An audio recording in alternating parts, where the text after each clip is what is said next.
What a well-behaved group of people. You immediately got quiet without us asking. I'll turn this on.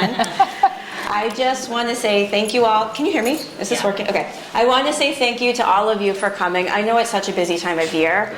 I also want to welcome all of you on behalf of the Bronxville PTA, on behalf of all of us at Be Well. We're responsible for the social and emotional needs of the children in the Bronxville school, or at least scheduling programming. And well, clearly, to do that, we need to talk about the playground, right? The playground is where those needs come to the forefront. I want to give a special thanks to Amy Howard. She connected us with tonight's guest, so thank you. Thank you. And I most of all want to thank our special guest, Dr. Aliza Pressman. This is literally like a fever dream to me because I cannot tell, every meeting we've ever had for Be Well, I have cited your work. So I'm trying to be really cool. It's not working, but we're thrilled to have you here. And we're also thrilled to have you here to talk about the playground because we've had this feedback. It's an important topic, but it's hard to talk about, right? Because the playground is about more than the playground. It's about conflict. It's about friendship. It's about maybe seeing your kid suffer, maybe seeing your kid make a mistake and make someone else suffer. We're not there, so we don't really know. And if your child's like mine, the information you're getting at home is not necessarily accurate. It's certainly not perfect. So we're just thrilled to have you here. I want to give you a quick word about the format of tonight. We are going to start by asking, this is Annabella Davis, my co-chair and dear friend. We are going to be asking Dr. Aliza our questions, and some of them come from us and our experience as parents, but mostly they come from all of you, the years we spent parenting alongside you, all of the thoughtful responses we got on our surveys. I want to give a special shout out to Liz Golenberg, our Be Well volunteer. She asks the best questions, everyone. So some of these questions are from her, so thank you, Liz. So we're going to have time for us to ask questions. Then we want to leave lots of time for all of you to ask questions. And then we are going to distribute Dr. Aliza's book. I also realized I forgot one thing. In case you've been not watching, I was talking about the Today Show when the earthquake happened. Oh, yeah, you've been everywhere. But she's a world-renowned developmental psychologist. If you recognize her voice, it's because she's the host of the Raising Good Humans podcast, and she also is the author of a fantastic new parenting book called The 5 Principles of Parenting. So thank you for joining us. Thank you for having me. I don't know how to turn that off. And just a quick note, if you have your phone, can you please silence it? Thank you. But Annabella's going to get us started with our first question. Good night, everybody. So let's jump right in. Dr. Aliza, why is the playground a place so rife with conflict and questionable behavior?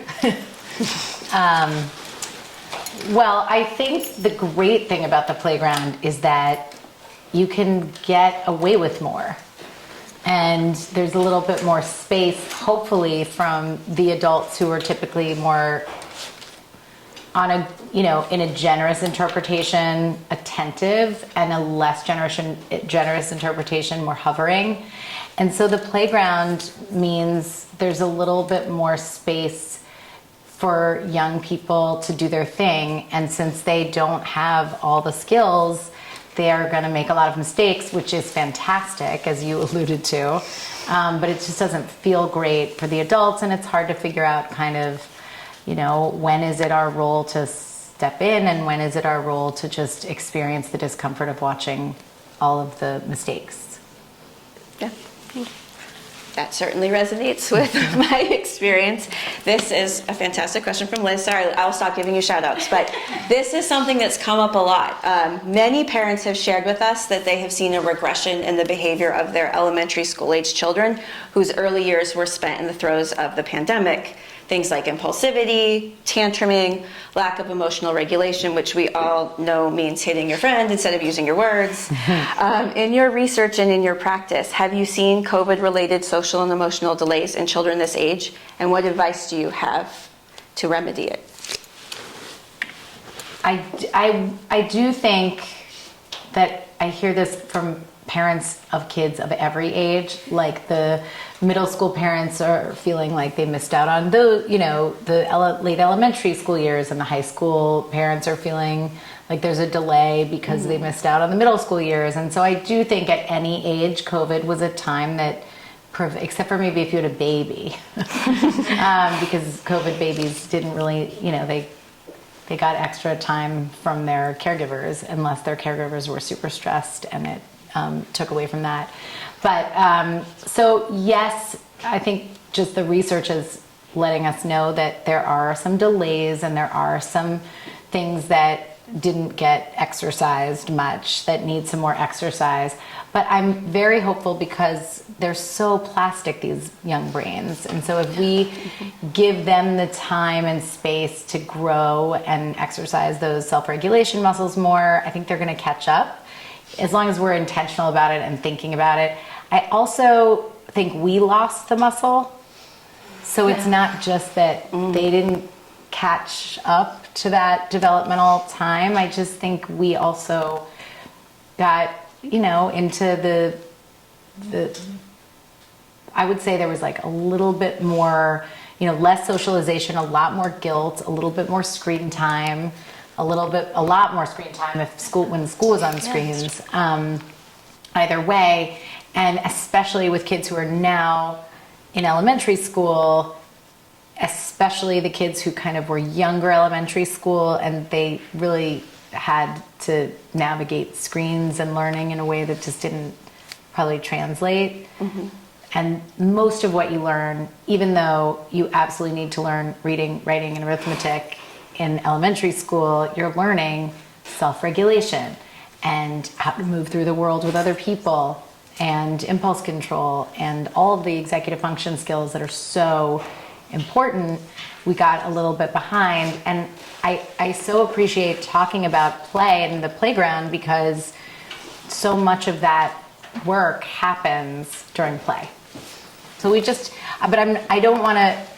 feel like there's a lot of doom and gloom in the world, and there doesn't have to be. Like, we can do this, we can catch up. It's just a matter of recognizing that maybe we have to pay a little bit more attention to what each of our kids is kind of needs a little extra help, support. And again, I don't want to suggest that we have delays, but I do think we just lost the muscle, we lost the practice. I like that word you use, that practice, that idea of on the playground, even when we see behavior maybe that we don't love, it's practice. Yeah. And that it's, I think, an encouraging message that they just need more practice at these things, right? Yes, and like you said, they're elastic, right? So and they're growing and changing, so hopefully for the better.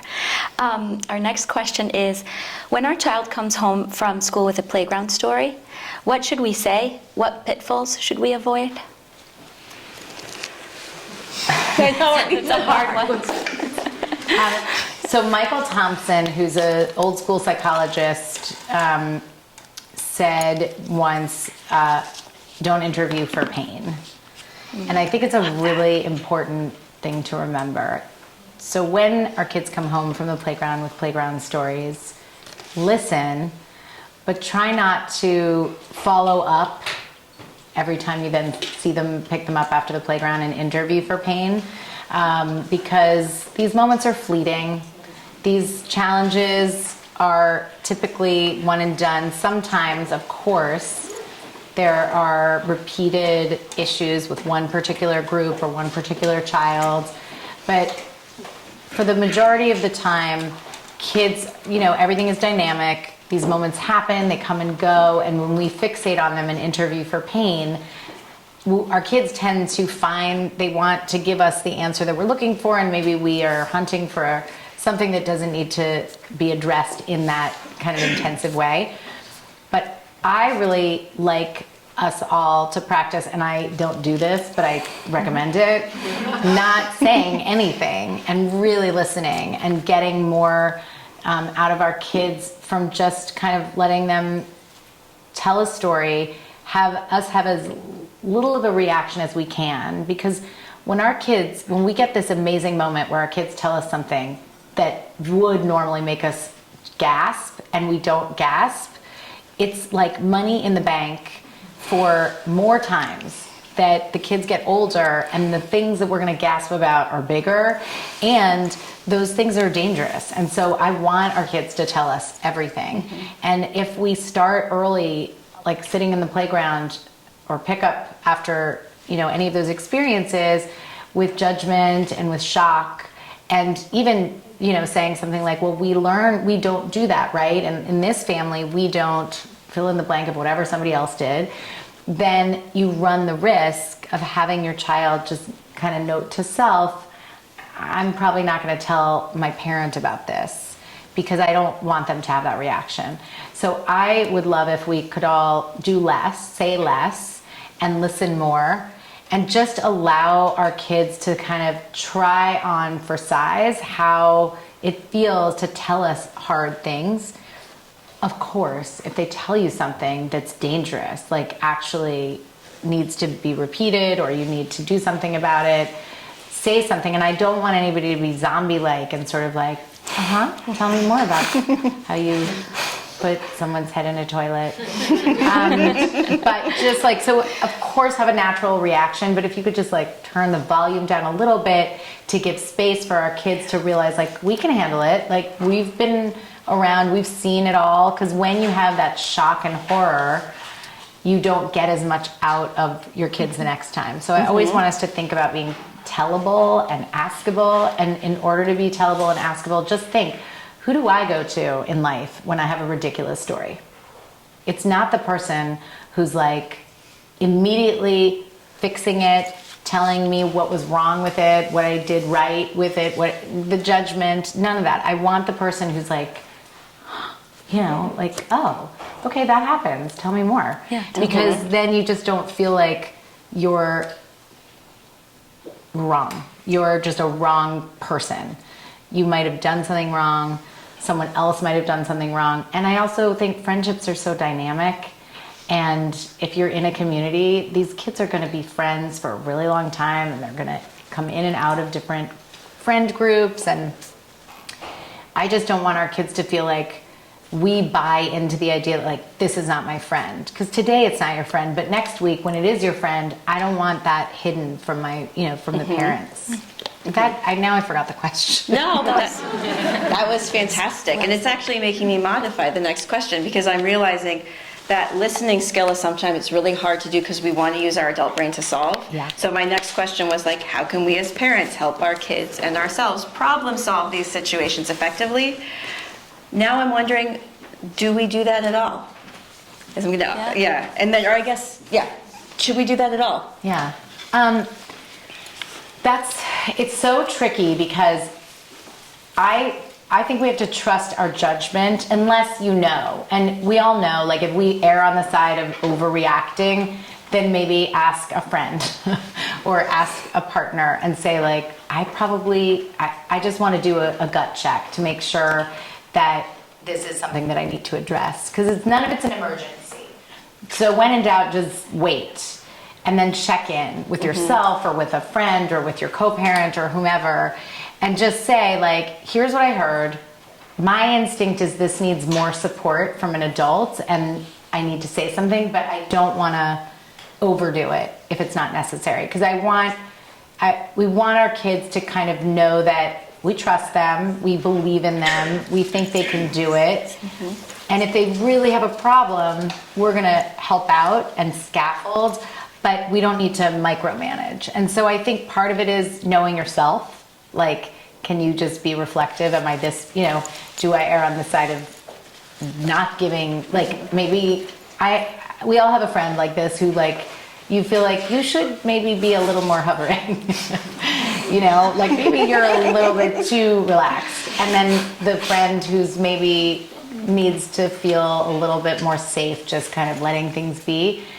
And some of us are that person depending on the day where, so I think being reflective and just promising yourself, like, I don't need to have a reaction right now. I can take a beat, have a listen, and then come back to my kid and say something like, I was thinking about what you said about your interaction on the playground, and what are you planning to do if that happens again? Or did you want my help to talk that through?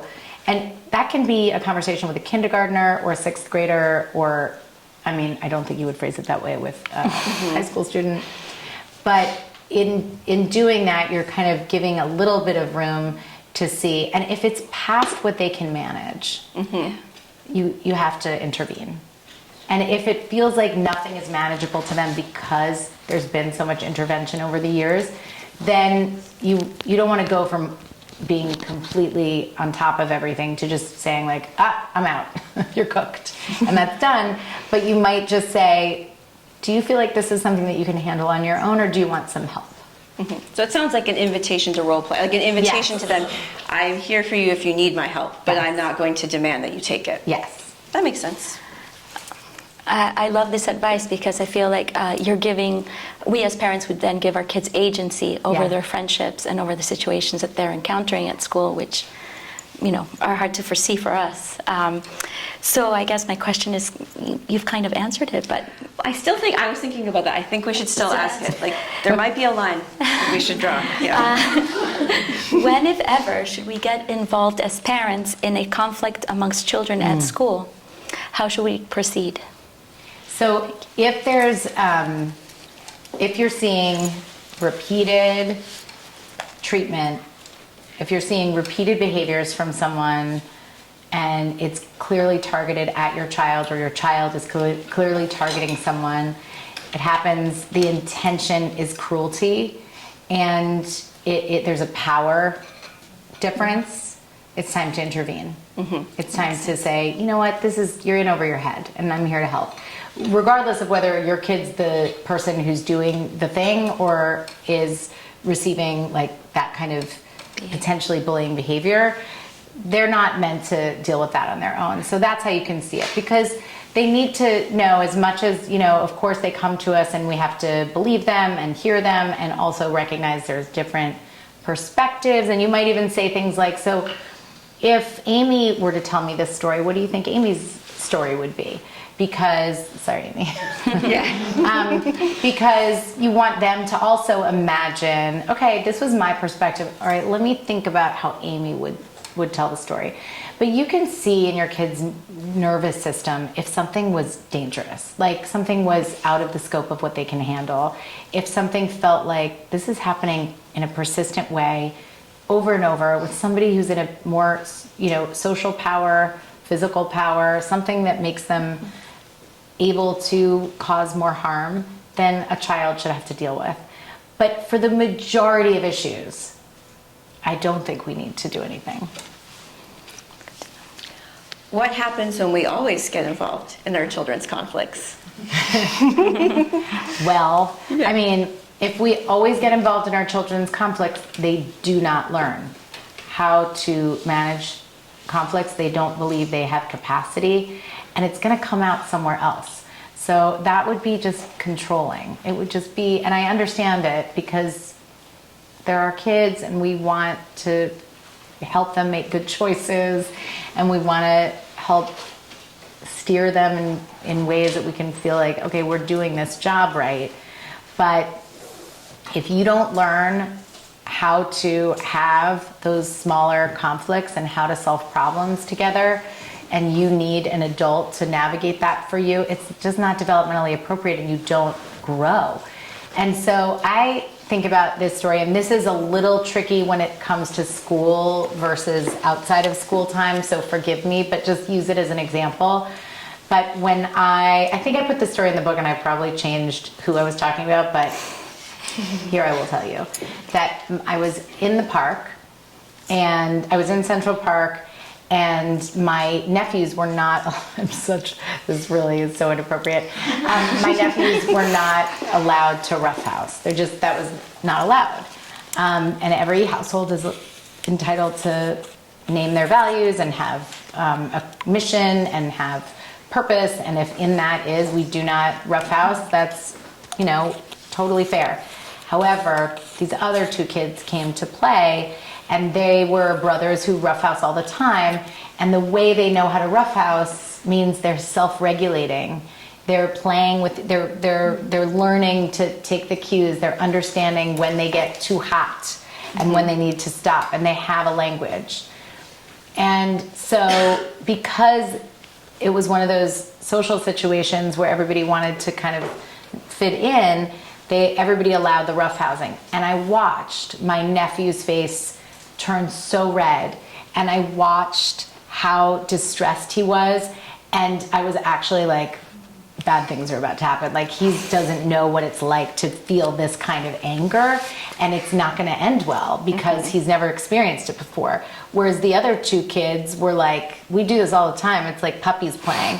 So it was a lesson to me that, you know, when we try to create an environment, a play environment that's too curated and too careful, it doesn't serve our kids. It actually puts them in a more dangerous position when they do have to be out in the world in play, because that's the typical experience that they're going to have.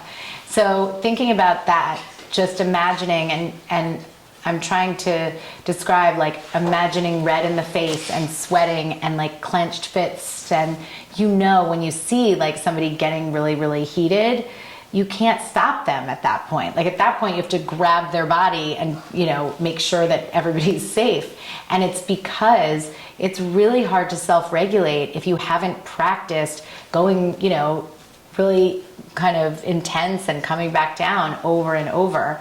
And if you haven't had capacity because you've been told to just prohibit all of it. Mm-hmm. So that's why I think, you know, we have to consider how important it is to let kids have the different experiences that just are natural in play. Mm-hmm. Well, I think that's a great answer, and I think that's a great analogy for us to think about that, your nephew in that park with that feeling in his face, because it probably didn't feel good to him either, Let's right? say just a random client. Random client, random person in a city, in a state. Yeah. Thank you. To follow up with that, does your advice change as our children get older? For example, at what age can we expect to stand up for our children, to stand up for others on the playground? Mm-hmm. I guess you said kindergarten earlier, right? They can. Yeah, I mean,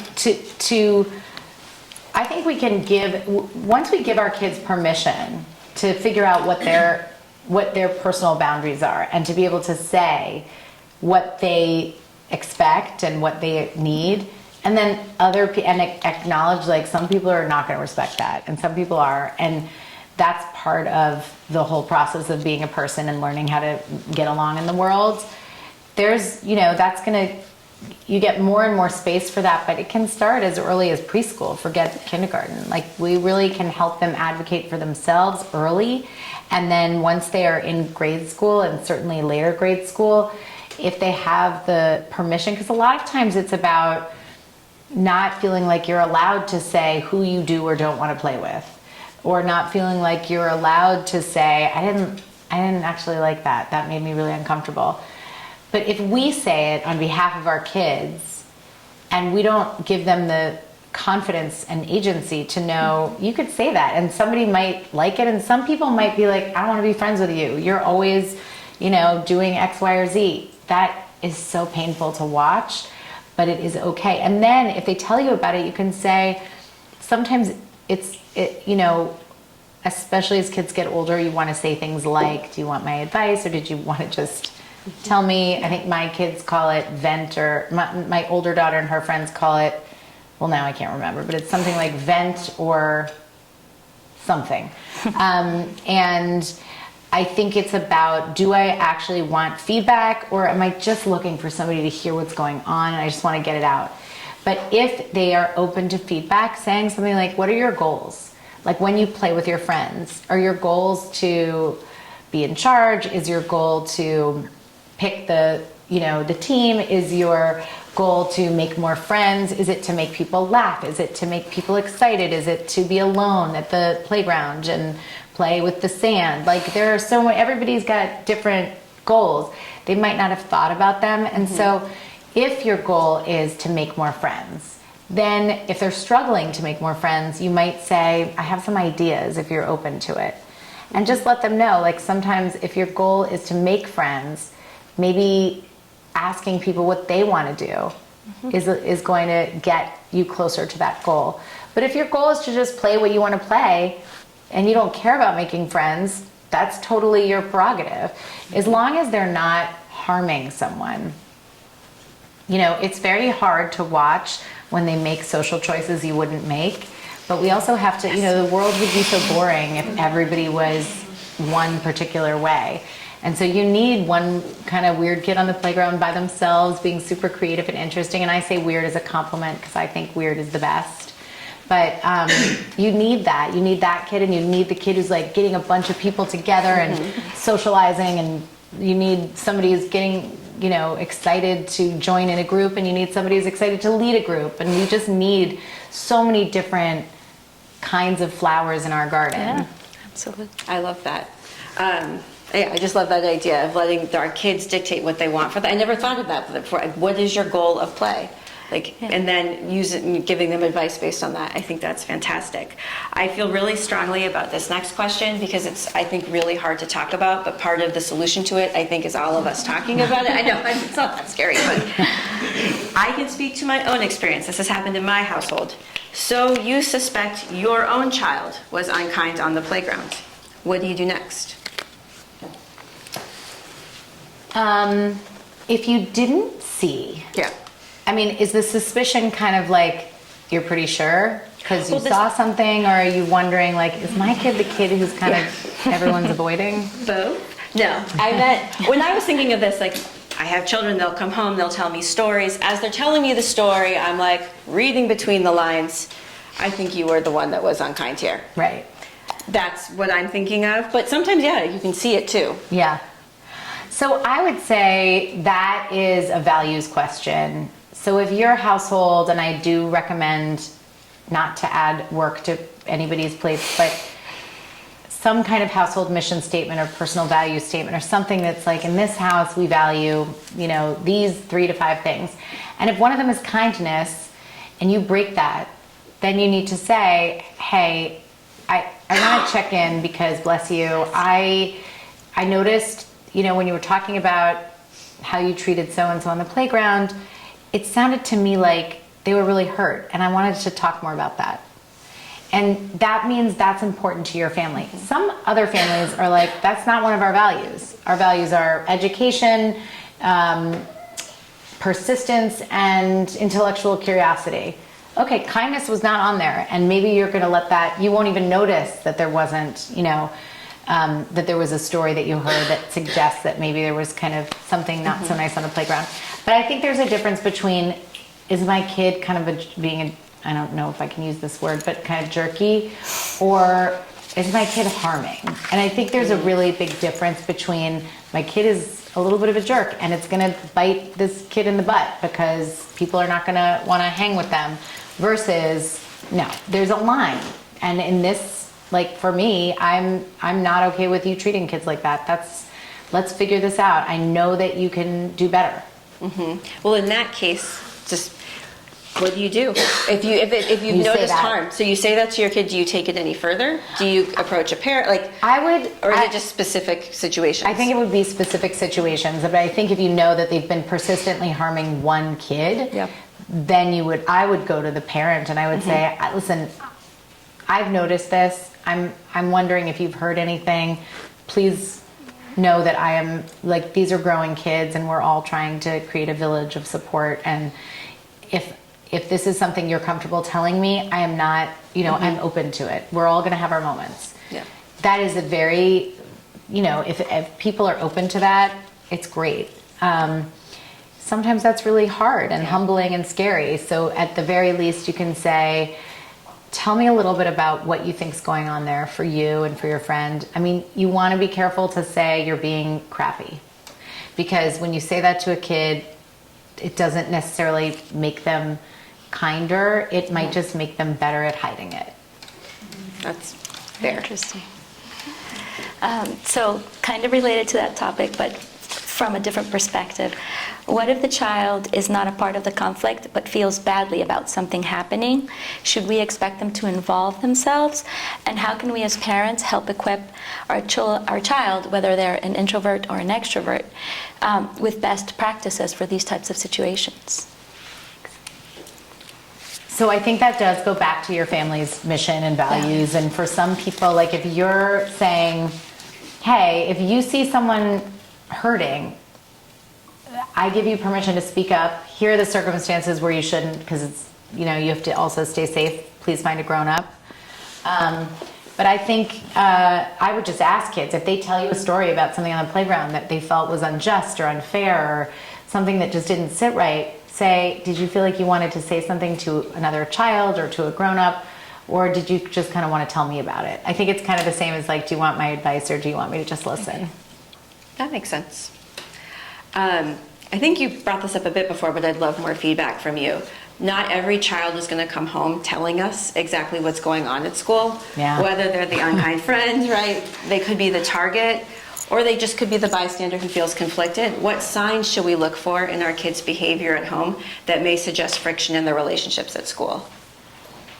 Well, any changes, if all of a sudden they aren't included in something that usually they were included in, or if all of a sudden they don't want to join something that they usually want to join, or they're not sleeping as much or as easily, or they're not eating the same things, like something that's really bothering them. But if it's just light enough that everything's okay otherwise, it's not that big of a problem. It's a bump in the road. So I think there's a difference that we have to recognize. They're going to have conflicts and they're going to lose friends. That's appropriate. It's natural. It's the worst. It's the worst feeling. When friend groups shuffle, it's the worst feeling. When you see struggles, it's a terrible feeling. But we have to know as the adults how to keep it in perspective. Mm-hmm. And if it's not bullying and it's not harm and it's just the worst feeling, and they didn't feel like sharing it with you, just letting them know, if you ever want to talk about that, I'm here. But otherwise, just kind of picking out a movie that you might be able to laugh at that's of their choosing, or finding other ways to connect that have nothing to do with hearing about their day, and knowing that you're generally there for them, even if you're not having like deep conversations about the specifics. I wouldn't worry. That's very helpful. It's just hard. It's hard when you don't have a disclosure kid, because you're just like, and then there are people that are just like, you can always find this friend. You always want to find the friend in the community whose kid, it tells you everything. And then they know everything. And you can also, as your kids get older and as you get to know each other, I know who of the kids to just ask the questions to, right? You just kind of know who feels comfortable talking to adults, who loves to do the gossiping with you, the little kids, and you just have conversations with them, and you can find out stuff that's going on. It's not always going to be your child that tells you, and I think that's as long as your connection is close and that they feel safe talking to you. It may just be there are people like this for throughout time, and everybody has a different personality. We do not need to know every detail. We don't need to know what they ate for lunch. Like, we don't need all the details. That said, it's super fun when you have a kid who gives you all the information. But I have to tell you, I have one of those, and I fall asleep while she's telling me stories at this point. I'm like, so there's benefits to both. And I would say find some other point of connection, because you just might have a kid who's like, my day-to-day is not of interest to you. I do not need, like, it's just not something that I want to walk through again. So unless there's obviously, again, a red flag of some kind, but you typically know because there's something that's changed. And again, you can ask the other people, like, hey, have you noticed anything? And that's when I would enlist a teacher, if it's somebody that's in the class. Like, I just want to make sure that nothing seems off to you. And if everything seems okay, I would just take a deep breath and trust in that. Yeah, I like that, because then you don't catastrophize the bumps in the road, right? Exactly. I think, and I love that idea. We know the people who know the stories, right? We'll go straight to the source. Here you go. Thank you. Our next question ties into this as well a little bit. How do we help our child manage challenging friendships? For example, somebody that we perceive could be a bad influence, or somebody that maybe doesn't treat our child the way we think our child should be treated, or we worry about the peer pressure or the groupthink. And like you said, like a shift in the child's behavior. First, I would, was that Nancy? First, I would take a breath and kind of process how much of that is my own baggage with just how hard friendship stuff is. Because we never want to come into a situation with our kids bringing all our baggage with us. So taking a deep breath and sort of setting that aside and saying, I'm not going to assume this is about that time that I had a conflict with Melissa Miller in kindergarten. And so that you cannot over-identify or co-ruminate with your child when they're going through something. But if you notice that there's one particular person that's just treating them in a way that just feels wrong, and it's in front of you, then ask them, like, what do you think, how do you feel? Like, what do you feel about, when Melissa's around? And what, what friends do you feel like, oh, this is all fun and no kind of weirdness? And which friends do you feel like, you know what, I don't feel great, but they do need to, it's very hard to say this is not a good friend. You could say it all you want, but it's very hard to get your kids to really listen to that. And what you don't want is for them to get kind of knocked down multiple times, and you keep saying it, and then they come to you and they say, you were right, and you say, I told you, that kid is trouble. You want to try to say, I'm so sorry. That's a rough one. But if it's a kid who's actually really potentially harmful, and bad influence can be do people prank call anymore? I guess they don't. But like the equivalent of, they do? Okay. So prank callers, like it's one thing if they're like, let's call,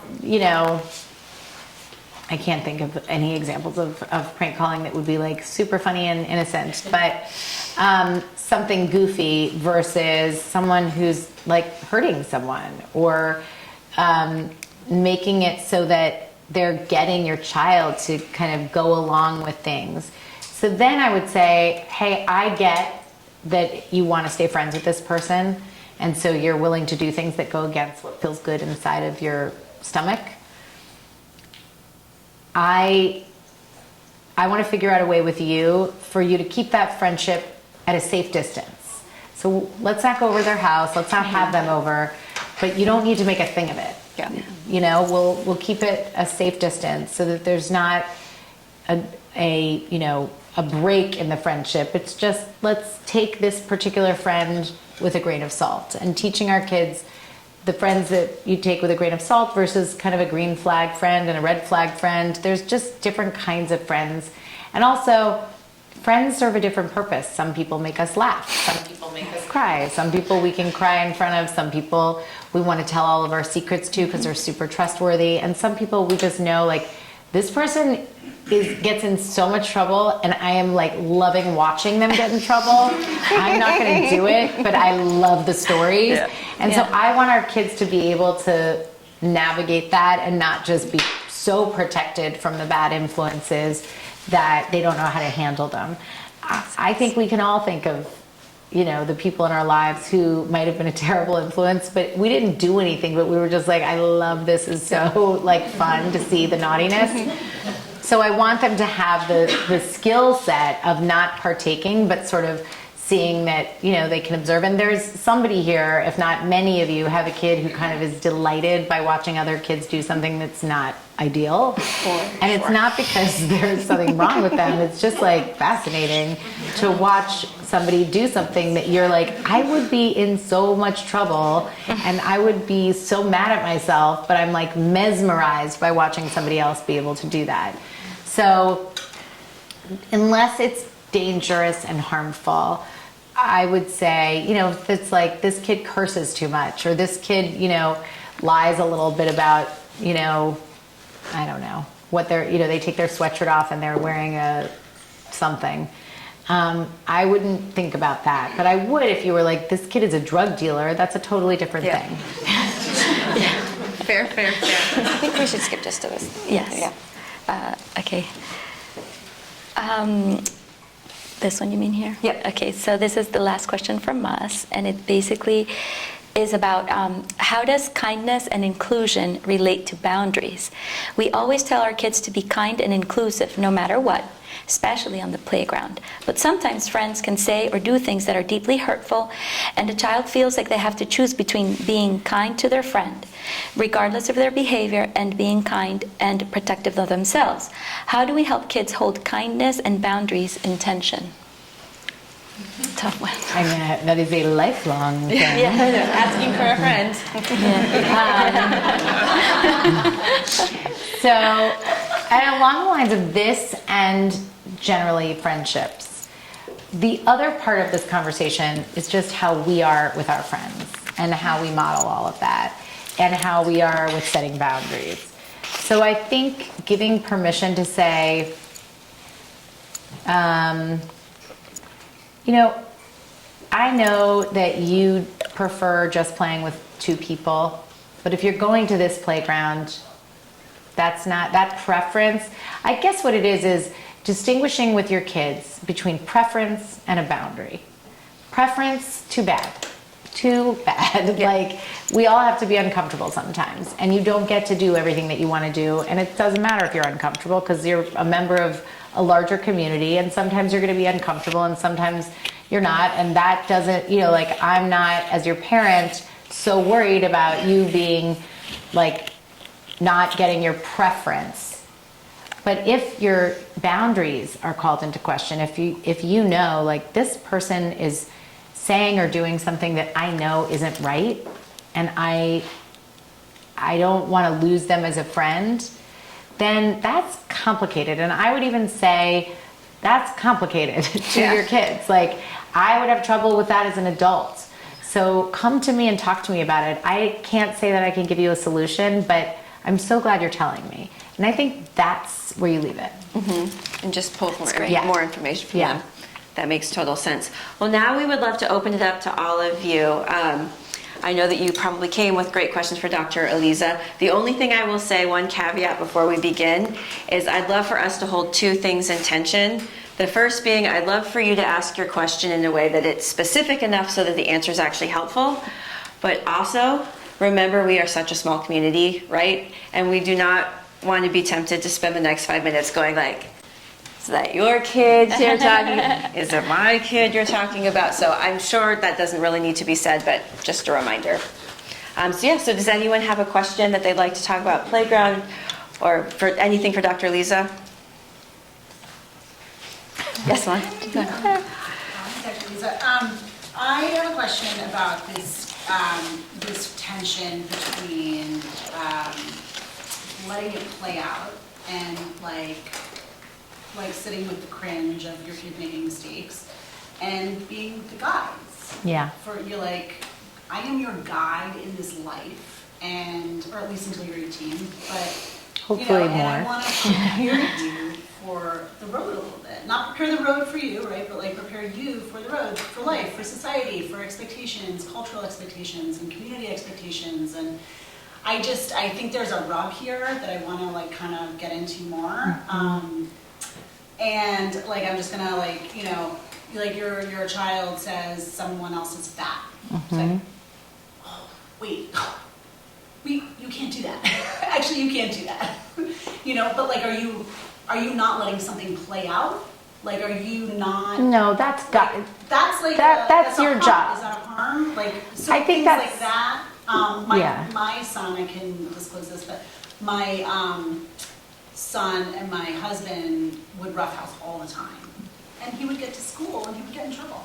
Yeah. You know, because that wasn't the expectation at The school. school.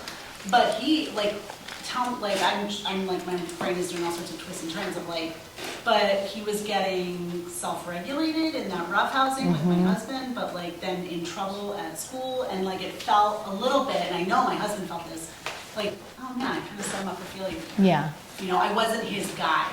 And so if you could just get into more of that rub between guide and letting them do their thing, I would be all ears. It's such a good question. It's such a true tension. probably it also is temperament dependent. Like in the case of roughhousing at home and having different rules at home versus at school. Okay, some kids you can say, at home we can use these words and we can do this roughhousing and we can eat this food and we can do whatever. And at school, you're part of a larger community and you can't just do you and what you would do at home, because we have to operate in a community that has tons of people and different personalities and different needs.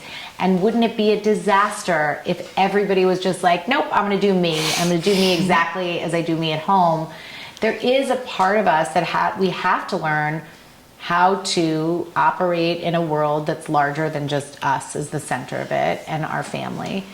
And there are some kids who just don't know the difference between, when they're allowed to do something and when they're not. And so for those kids, they need extra guardrails. They just do. And there are other kids where you can just be explicit, like, here's what, we can do this at home, or we can watch an R-rated, teeny bopper movie at home, but like when you have your friends with you, you're not going to talk about it. Or I'm going to explain to you some really interesting things about the human body that I think are really important for us to talk about so that you feel safe and guided and educated about things. But some other people don't want to talk to their second graders about how babies are made. So this is it's an us conversation, or all sorts of things like that happen all the time. And so I think cultivating a close enough relationship with your kid and getting to know them and sort of knowing how well they translate in different settings will help, because if they need more guidance, we have to be their guide.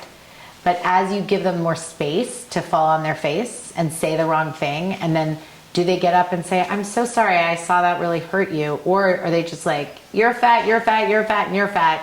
Okay, that kid needs their parent to say, you're falling too much on your face. Like I've given too much room, and now I need to give you a little bit more support. And that's what scaffolding is. But I wish there was like a formula for like the right amount. And I would say if you had to choose, it would be, if more often than not, they're able to sort of get through the hard stuff and navigate it, great. And if they're going past, if they're making the choices that make you think, oh my God, they're lost at sea, they need a rudder, then we need to step in more. And I guess in that case, it's also knowing the difference between, so there's the social stuff where you're like, I'm staying out of this completely unless there's a bullying situation. But there is that space between where you're watching them struggle and you're just like, you're never gonna make friends. Like you are walking around not bullying anybody, you're not harming so much as just like falling. Like you're just falling over and over again. Okay, my job is to help guide you like a little bit to a new course, because this one that I've been on with you, where I've been kind of giving you a lot of room to fall, it's not working. So I think, for better for worse, I think it also depends on the parents' individual comfort and values. And some parents are going to feel like, I have an exact vision of how I want to cultivate this human and help them grow. And I don't have any room for them to be messy when it comes to language that they use with other people. Like, I don't really want to watch them walk around and say things that might be offensive until they start to get a gauge on what is and isn't appropriate, or to, it's too much for the teachers or whatever it is. And so you have to intervene more because it's important to you.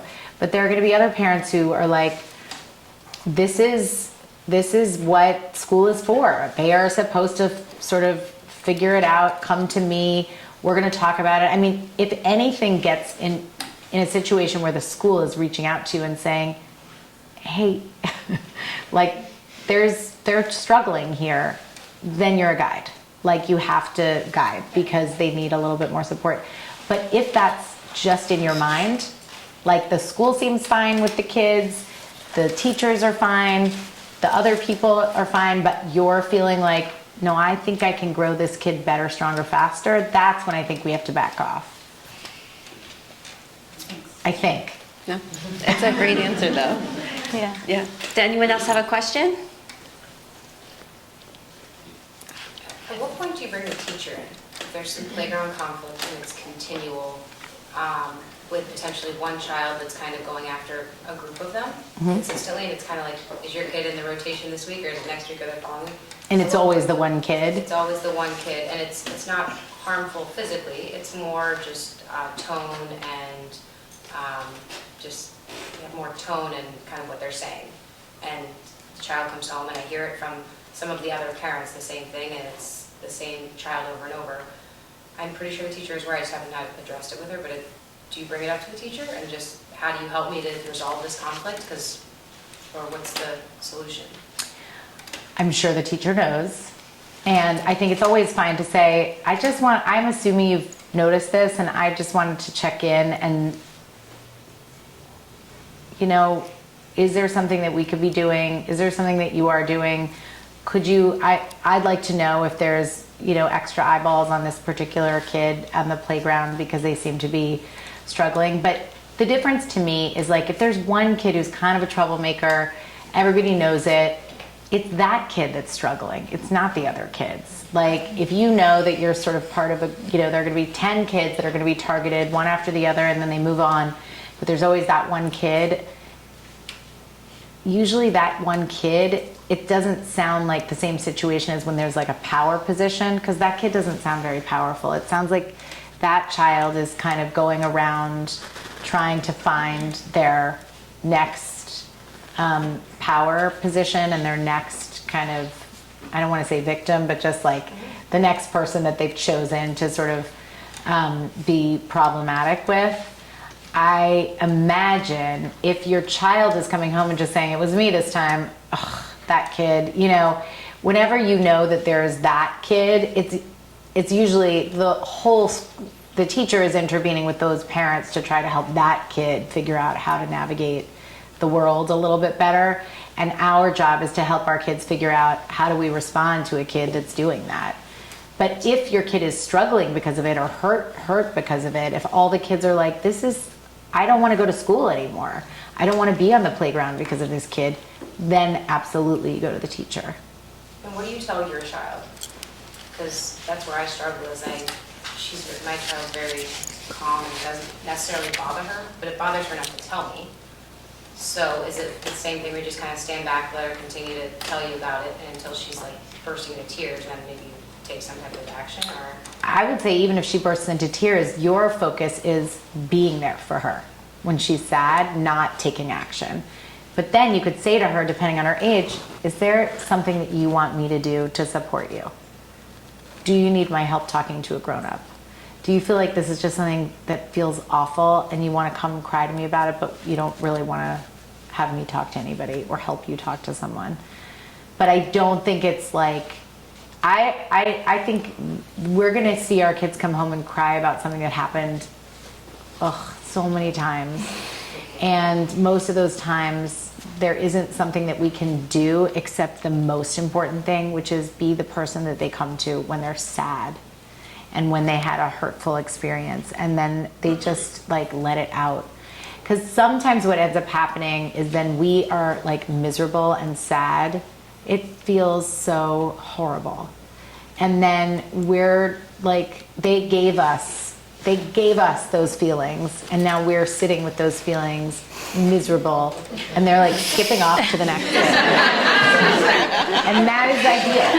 Like, it's terrible for us, but it's the dream, And in high school, it's all you do. It's all you do is you're like, I will just absorb this.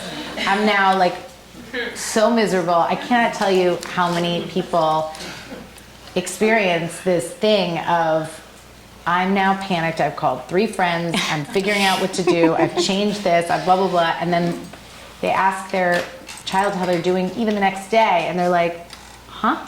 Oh, yeah.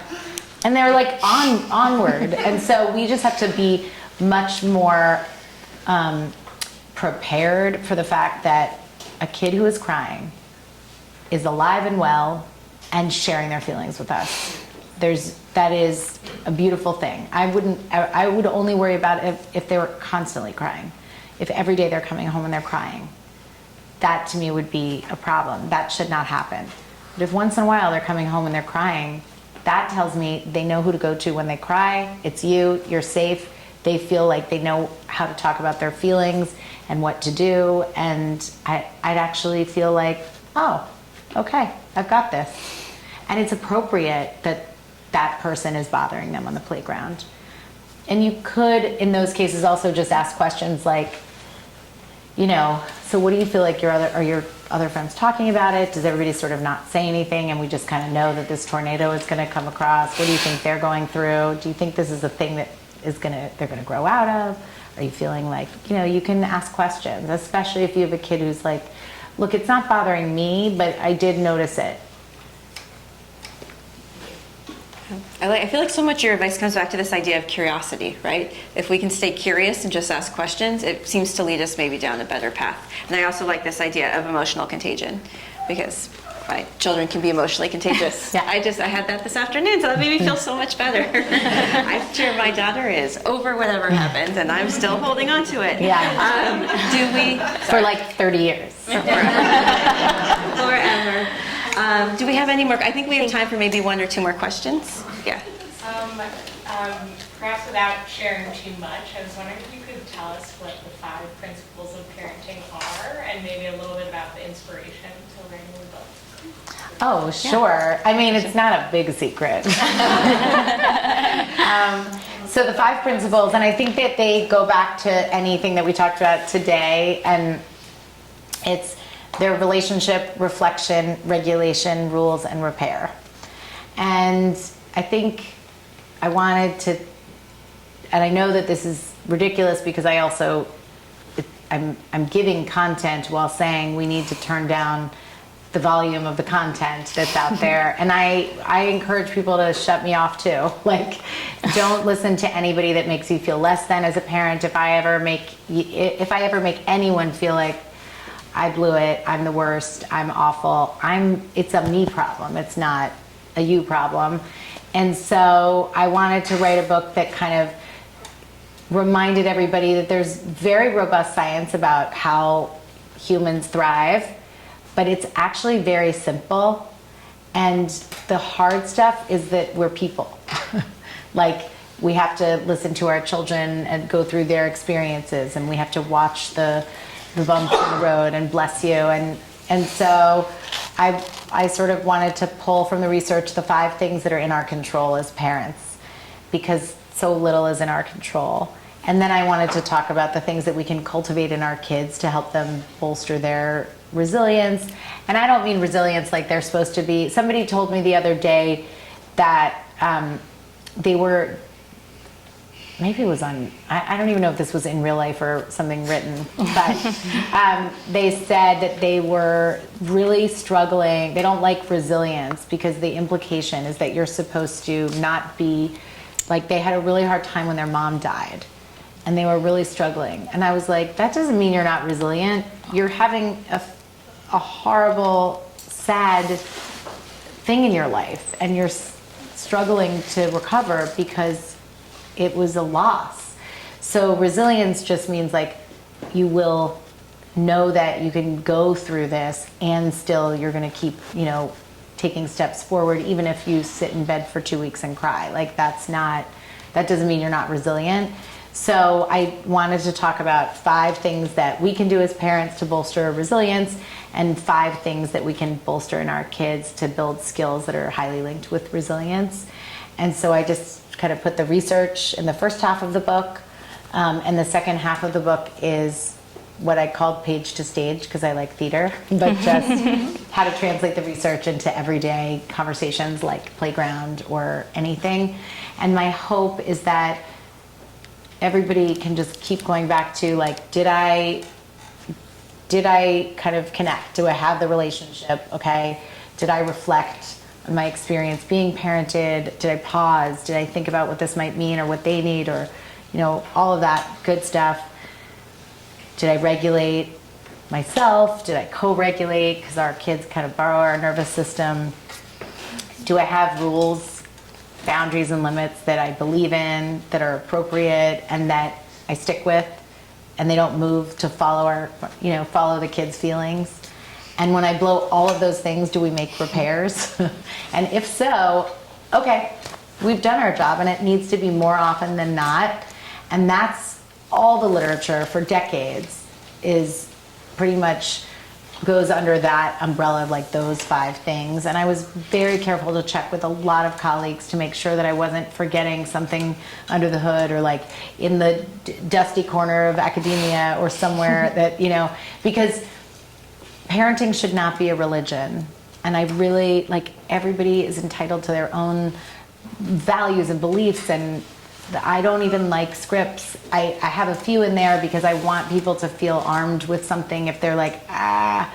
But in general, your voice matters with your child, and your authentic self matters. And if you're a yelly household, I don't want to say like all yelling is bad. No, safe, yelly, loud households that are very enthusiastic, like that's a thing. That is just your household. And some households are very chill and calm and peaceful. And I don't think it's fair of my industry to sort of say like this is the right way. So, but I think we can say if you're looking for resilience as an outcome, and you're thinking about what are the things that I can do as a parent to help my child navigate the world with all the weather that comes our way, then these are the things that really matter.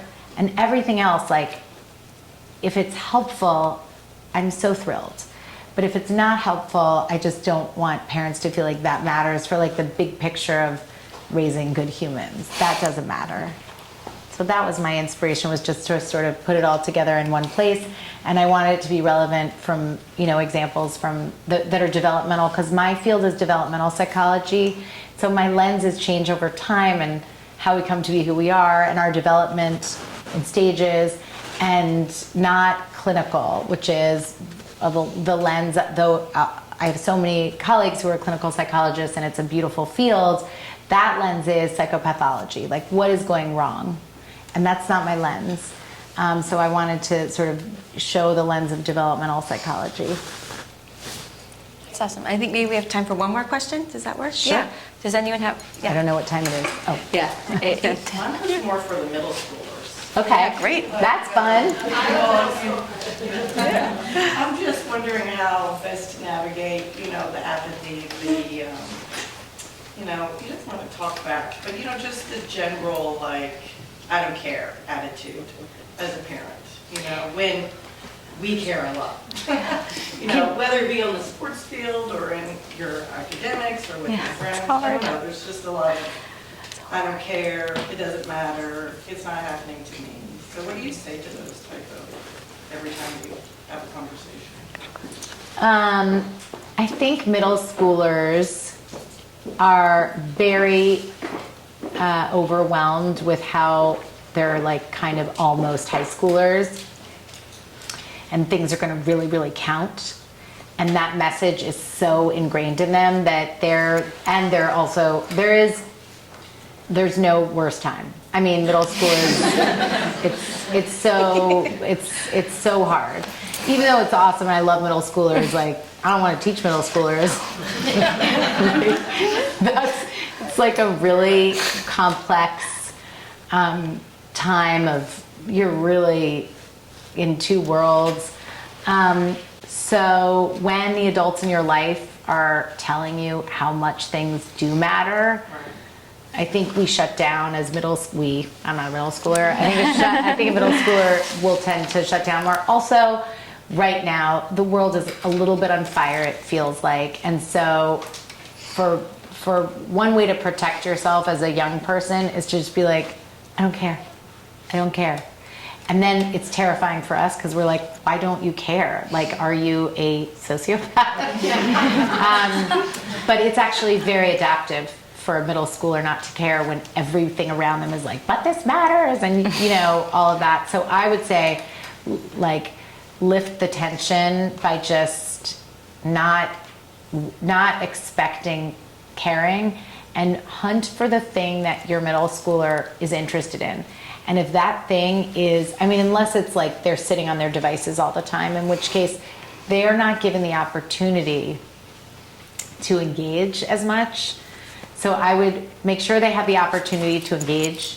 But if they're not taking that opportunity, but they're not giving it up to just sit on their screens, then help them find something they care about, even if that something is beading bracelets.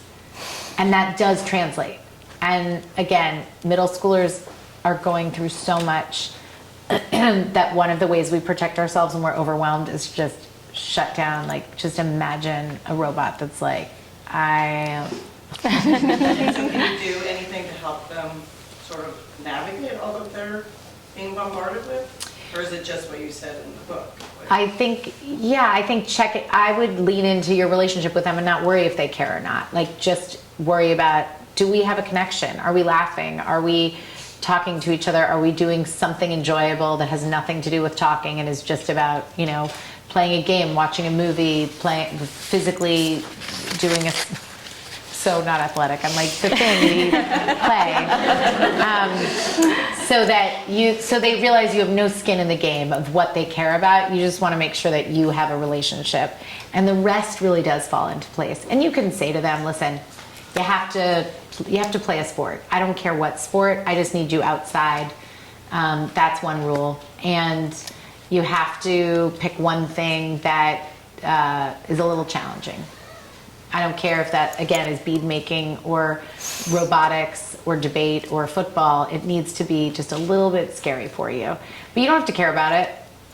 They don't have to care about anything, really, because if you're told to care about something, if you're told you cannot be told how to feel. So you're better off just focusing on the relationship. And teenagers have a very good sniffer for our agenda. And so that can shut them down too. Is if we are like, hey, I heard, debate can be really good for, so you just have to be careful. And I know, and middle school it's just no joke. It's no joke to parent middle schoolers. There's also just navigating the things that could possibly happen. They're just old enough to be involved in things we don't want them to be involved in, but they're also still little. And so I'd focus on the relationship and not on getting them to care, and the motivation follows because it has to be driven by them. And motivation is one of the 5 things that are the skill building stuff that I talk about for resilience. And part of motivation is, we know kids motivate when, one, they think that there's more than a 50% chance that they'll be able to do the thing, they'll be able to win, they'll be able to achieve, they'll be able to whatever. And if it's below 50%, they're probably right not to bother, because it's just too heavy of a lift. And they have to have chosen themselves. That's well said. So I guess it's time to thank you, Dr. Aliza, for... Aliza. Dr. So sorry. Thank you, Aliza, for joining us tonight, for sharing your pearls of wisdom with us as a community. Thank you, everybody, for joining us here. Thank you. Thank you to the Bronxville School Library, our dear PTA President, Deidre Dehaney, Liz Gollenberg, all the team in the PTA that's helped us make this happen. And we hope to continue learning from you through your podcast, through your book. And we're very happy to have you tonight. So thank you.